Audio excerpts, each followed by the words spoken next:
তোমাকে একটি ধাঁধা ধরবো, দেখবো তুমি পারো। কোন জিনিস কাটলে বড় হয়? কোন জিনিস থাকলে বড় হয়? কোন জিনিস থাকলে বড় হয়? কাটলে বড় হয়। আচ্ছা, আমি তোমাদেরকে একটি ক্লু দিয়ে দিচ্ছি, ওটার ভিতর পানি থাকে। পানি। পঞ্চ। পঞ্চ।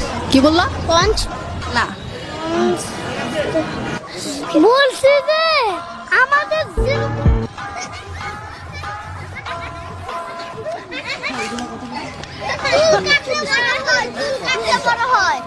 চুল কাটলে বড় হয়। আমরা যে সময় তো চুল কাটি তো ছোট হয়ে যায়, এরপর আস্তে আস্তে বড় হয়, কিন্তু ওটার সাথে সাথে বড় হয়। চোখের পানি। কি? গাছ।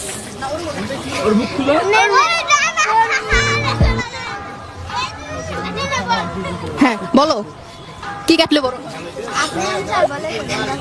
বলতে চাই